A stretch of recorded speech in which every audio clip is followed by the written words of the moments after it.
What we're working on is a 1983 GTV6, and the rear spark plug well seal is leaking and putting oil down into the spark plug well itself. So we had to take a lot of other stuff off to get to it. The first thing we're going to take off is going to be the airflow meter hose, the airflow meter, and the air box. You disconnect all the vacuum lines and electrical connections also. We're not going to be opening any of the coolant passages, so you don't have to worry about draining any coolant out of the car.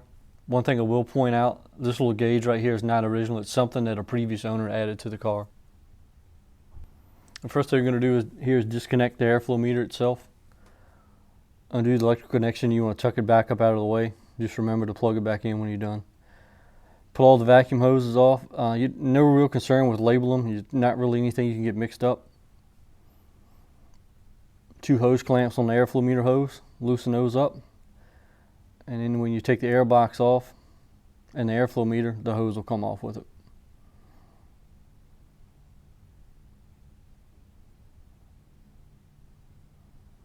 Place the air filter out of the way.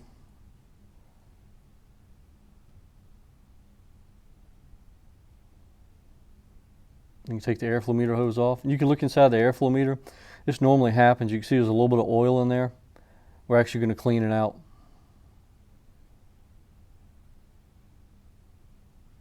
All right, these are the 2 ground cables. You want to make sure you put those back. If you don't, you could have some trouble. Pull the spark plug wires out. Put them to the side. Now I'll show you where the oil's leaking. If you pull the paper towel out now, you'll see oil on the bottom of it. A couple more vacuum lines. Remove the ground cables.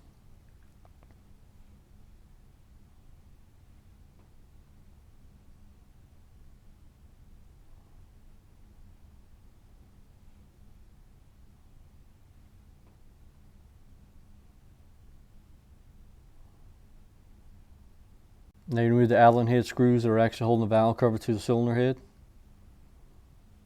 Place those in a safe place. Make sure you don't lose them. There should be a washer under each one of them. A couple of these were missing a washer, so I did replace them.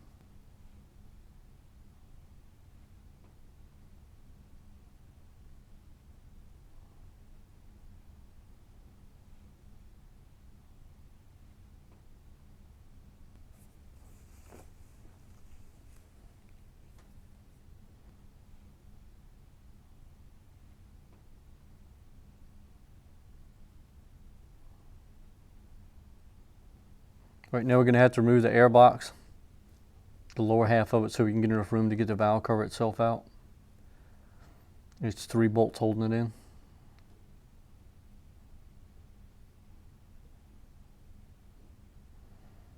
Now I'm going to remove the auxiliary air valve to clean it out, because we can see where it's been sucking oil up through the airflow meter hose also. All right, just slide your valve cover out of the way. We're going to stuff some rags down in these oil drain backs. You want to make sure you don't drop anything down in there, because if you do, then it's in the pan. There's no other way to get to it. Remove the 3 seals. You want to clean the surface of the head off a little bit. It's in pretty good shape, so don't have to do a lot with this one. I'm spraying some solvent down in the auxiliary air valve just to clean it out. It does have some old dried up oil in it. I'm just going to let it sit for a while and dry up. You can see the old gasket's actually in pretty good shape. This is an original Victor Reinz gasket with the blue Permatex seal on it. I could go back and use it, but I'm not going to. I'm going to put a new gasket on it. What we're using here is a Würth Hylamar gasket sealer. I'm putting it around all the spark plug wells, and then I'm going to do the whole outside surface of the head where the valve cover gasket will go.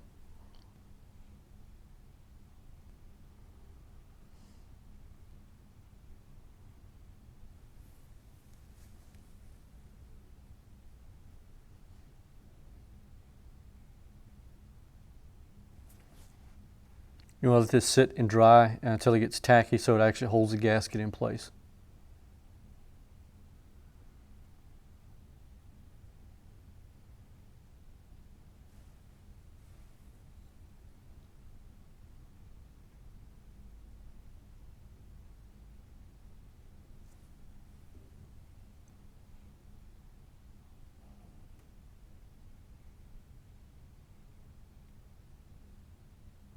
All right, put your gasket in place.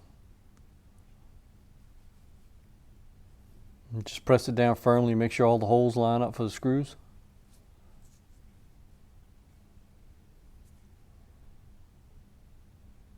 Slide the valve cover in place.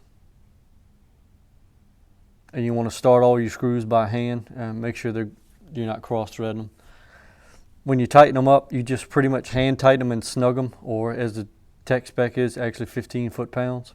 It is a stainless steel screw going in an aluminum housing. It will strip out easily, so don't over-tighten it.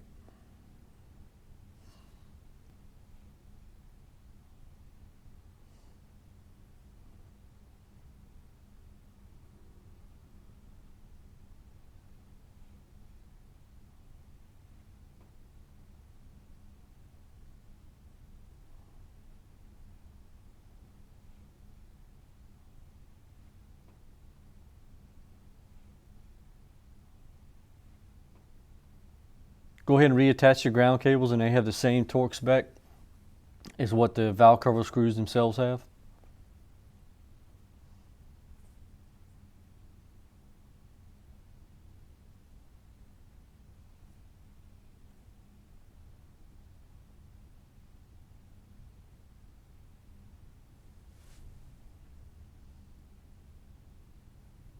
Attach your auxiliary air valve. 2 screws, once again the same torque spec. 15 foot-pounds.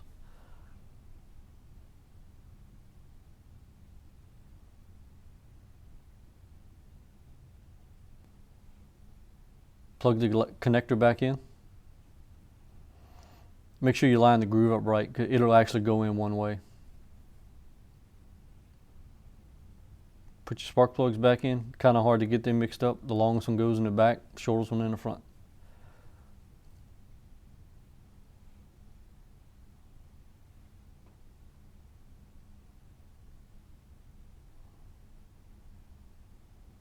We're putting a new airflow meter hose on it. The other one did have some cracks in it.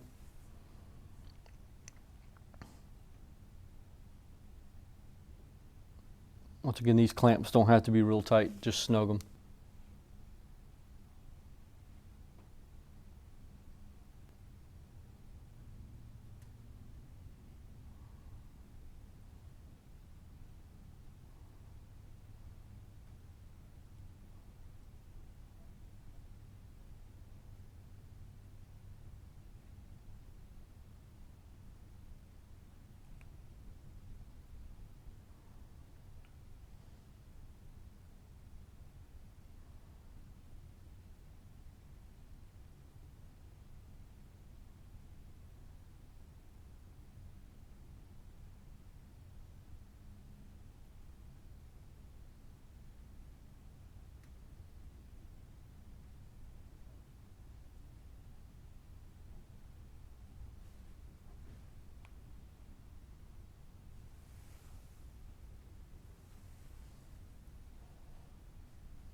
While you're working with the vacuum lines, you may want to check them and make sure they're all in good shape.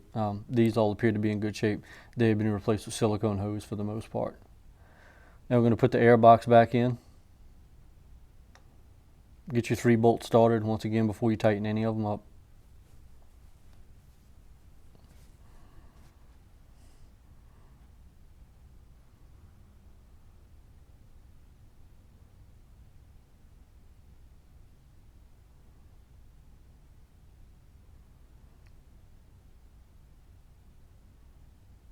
Attach the airflow meter in the upper cover for the air intake box.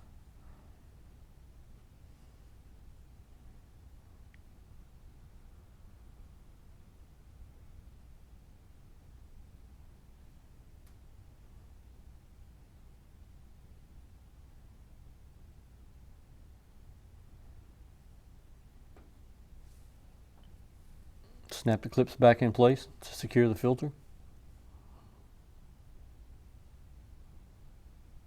And plug the airflow meter back in.